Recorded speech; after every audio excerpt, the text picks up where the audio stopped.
अगर आपने भी अभी तक उत्तर प्रदेश में आई हुई आउटसोर्सिंग वैकेंसी के लिए अप्लाई नहीं किया हुआ है तो आप एक बहुत बड़ी अपॉर्चुनिटी मिस कर रहे हैं। ये जो वैकेंसी है ये करीब 3000 यानी 3000 प्लस पोस्ट के लिए रिलीज की गई है उत्तर प्रदेश डिस्ट्रिक्ट के अंतर्गत। और सबसे इम्पॉर्टेंट बात, इसके फॉर्म को फिल करने के लिए आपको कोई भी फी पे करनी ही नहीं है। तो अगर आपने अभी तक इस पोस्ट के लिए अप्लाई नहीं किया हुआ है तो टाइम रहते अप्लाई कर लीजिएगा। तो आज की इस वीडियो में हम इसी वैकेंसी का डिटेल नोटिफिकेशन डिस्कस करने वाले हैं। तो वीडियो के अंत तक बने रहिएगा ताकि आपसे ये एक बहुत बेहतरीन अपॉर्चुनिटी मिस ना हो जाए। तो चलिए वीडियो को स्टार्ट करते हैं।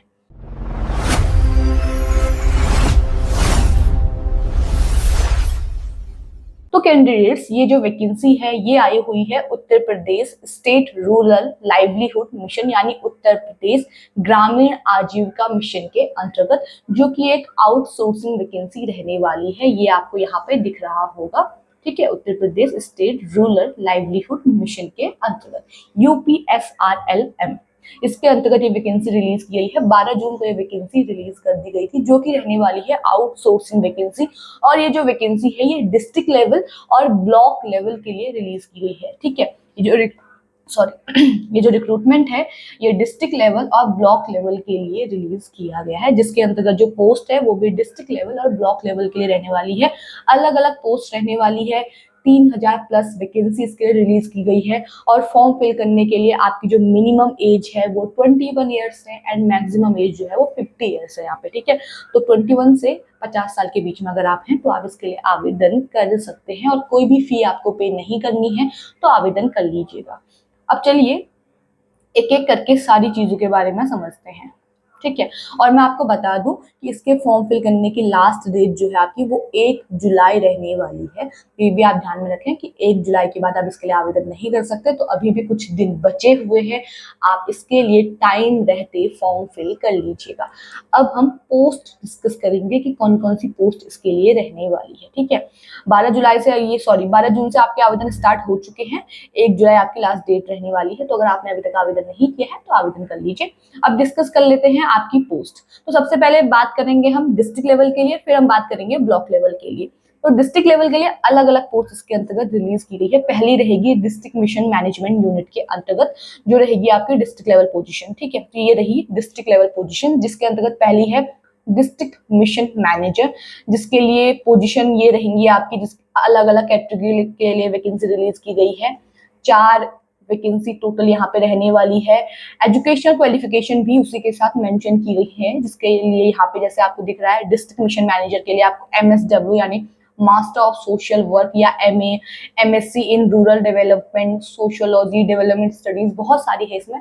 इसके अंतर्गत आपने ये, अगर आपके पास एजुकेशनल क्वालिफिकेशन है तो आप अप्लाई कर सकते हैं। फिर अगली है डिस्ट्रिक्ट मिशन मैनेजर NFL, जिसके अंतर्गत आपने MBA किया होना चाहिए या फिर आपका post graduate diploma in management होना चाहिए। और इतनी सारी जो ये स्ट्रीम दी हुई है इसके अंतर्गत डिप्लोमा आपका होना चाहिए, तो आप इसके लिए आवेदन कर सकते हैं। इसी के नीचे अगर हम स्क्रॉल करते रहते हैं तो बहुत सारी वैकेंसीज इसमें मेंशन की गई हैं। सारी पहले रहेगी डिस्ट्रिक्ट मिशन के लिए, फिर रहेगी ब्लॉक मिशन के लिए।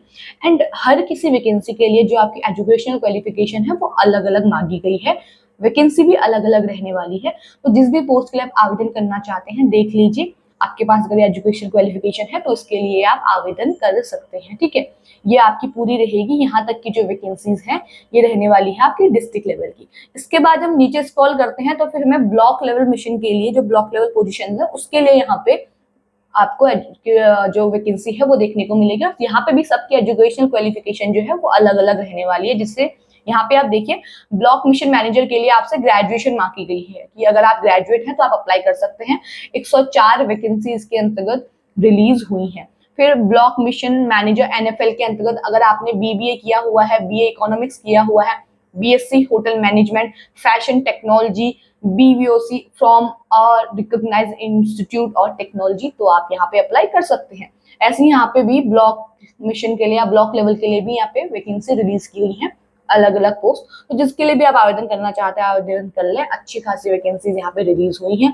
3000 प्लस वैकेंसीज आपकी रहने वाली है। अब बात करेंगे आपके सिलेक्शन प्रोसेस की कि इस पोस्ट के लिए आपका सिलेक्शन कैसे होगा। तो इसके लिए सिलेक्शन आपका होने वाला है, देखिए पहले तो जो आपका ये पोर्टल रहेगा सेवा योजना पोर्टल, इसके अंतर्गत आपकी स्क्रीनिंग होगी, जो आपने एप्लीकेशन फॉर्म फिल किए हैं और जो डॉक्यूमेंट आपने अपलोड किए हैं उसकी स्क्रीनिंग वगैरह होगी, ठीक है। इसके बाद आपका यहाँ पे सीबीटी होगा, ठीक है। सीबीटी के अंतर्गत आपके यहाँ पे 2 पेपर होने वाले हैं, कंप्यूटर बेस्ड टेस्ट होने वाला है, 2 पेपर होंगे आपके और टोटल आपके रहेंगे 120 मिनट्स का आपको उसके टाइम दिया जाएगा और 100 क्वेश्चंस आपको देखने को मिलेंगे इस एग्जाम के अंतर्गत, ठीक है, जो कि आपके मल्टीपल चॉइस क्वेश्चंस होने वाले हैं। अब देखिए इसमें पेपर जो है आपको पार्ट 1 और पार्ट 2 में डिवाइडेड होगा, आपको दोनों ही पार्ट में अलग अलग पास होना है, तो दोनों में ही आपको पास होना है, ये एक पेपर नहीं रहने वाला, ये 2 पेपर होने वाले हैं। पार्ट 1 जो होगा वो जनरल डोमेन का होगा, यानी इसमें सारी पोस्ट के लिए जो सिलेबस रहेगा वो सेम रहेगा, यानी फर्स्ट पेपर सारी पोस्ट के लिए सेम रहेगा। लेकिन जो आपका सेकंड पेपर है, ठीक है, थमेटिक टेक्निकल डोमेन का, जो यहाँ पे जो आपका पेपर है वो सारी पोस्ट के लिए अलग अलग रहने वाला है। डिस्ट्रिक्ट लेवल की जितनी पोस्ट है उसके लिए अलग रहेगा, ब्लॉक लेवल की जितनी पोस्ट है उन सबके लिए अलग अलग रहेगा, नीचे सबके लिए सिलेबस भी मेंशन किया गया है। तो जो पार्ट 2 है वो प्रॉपरली आपका आपकी पोजीशन पे डिपेंड करता है, उसके हिसाब से आपका होगा, एंड पार्ट 1 जो होगा आपका वो सबके लिए सेम रहने वाला है। अब बात करते हैं कि आपको क्वालिफाई करने के लिए जो मिनिमम स्कोर है वो कितना करना है। देखिए मैंने आपको बता दिया है कि आपको दोनों पेपर में अलग अलग पास होना है, तो दोनों पेपर के लिए यहाँ पे जो आपके क्वालिफाइंग मार्क्स रखे हुए हैं वो कैटेगरी वाइज यहाँ पे दिए हुए हैं।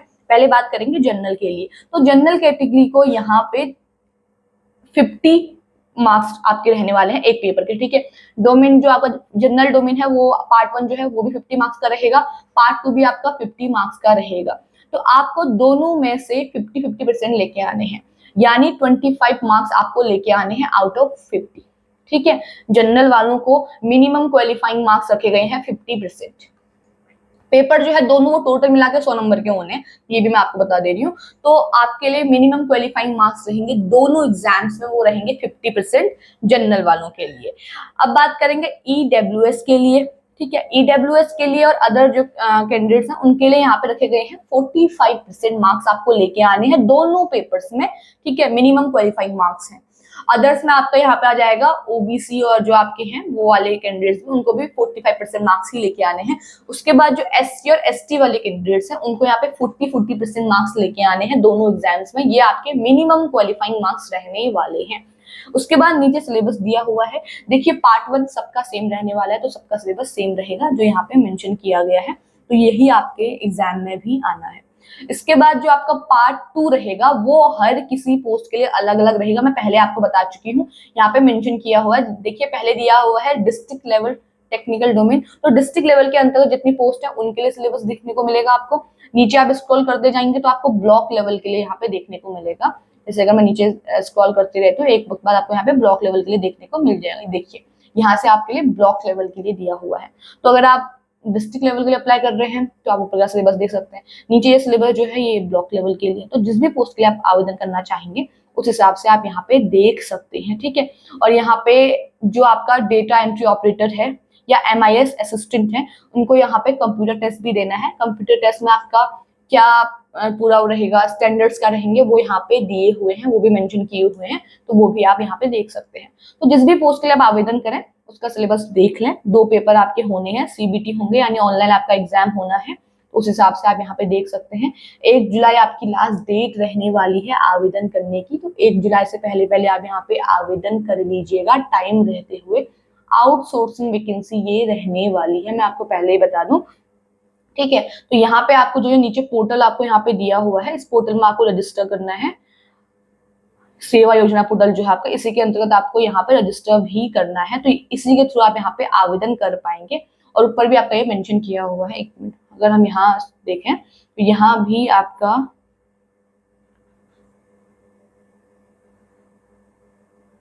हाँ यहाँ पे दिया हुआ है, देखिए कि ये आउटसोर्सिंग रहने वाली है आपकी, ठीक है। वैकेंसी जो है आपकी वो आउटसोर्सिंग रहेगी, ये बिल्कुल ही आप ऐसा ना सोचें कि ये रेगुलर वगैरह की रहेगी, ये आउटसोर्सिंग वैकेंसी रहेगी। तो यहाँ पे आप पोस्ट के लिए, आउटसोर्सिंग वैकेंसी के लिए ही अप्लाई करते हैं। तो अगर आप अप्लाई करना चाहते हैं तो 1 जुलाई से पहले पहले इसके लिए आप आवेदन कर लीजिएगा और आपको सेवा योजना पोर्टल के अंतर्गत आपको रजिस्टर करना है, वहीं से आप यहाँ पे आवेदन कर पाएंगे। तो अप्लाई करना चाहते हैं तो 1 जुलाई से पहले अप्लाई कर लीजिए। अप्लाई करने के लिए लिंक आपको जो जहां से आपको रजिस्टर करना है वो लिंक आपको इस वीडियो के डिस्क्रिप्शन बॉक्स में मिल जाएगा, वहां से आप अप्लाई कर सकते हैं, रजिस्टर कर सकते हैं आपको उस पोर्टल पे। सेकंड, जो ये नोटिफिकेशन मैंने आपके साथ डिस्कस किया हुआ है, इसका भी लिंक आपको हमारे डिस्क्रिप्शन बॉक्स में मिल जाएगा, तो यहाँ से आप इसको भी डाउनलोड कर सकते हैं। तो दोनों ही लिंक आपको हमारे डिस्क्रिप्शन बॉक्स में मिल जाएंगे, तो यहाँ से आप इन दोनों को यूज कर सकते हैं उन लिंक को। तो अगर आवेदन करना चाहते हैं तो 1 जुलाई से पहले पहले इस पोस्ट के लिए आवेदन कर लीजिए और फॉर्म फिल कर ही लीजिए, क्योंकि फॉर्म फिल करने के लिए आपको कोई फी पे नहीं करनी है। अगर आपके पास वो एजुकेशनल क्वालिफिकेशन है जो यहाँ पे मांगी गई है तो आप इस पोस्ट के लिए आवेदन कर सकते हैं। बाकी आज की इस वीडियो में इतना ही।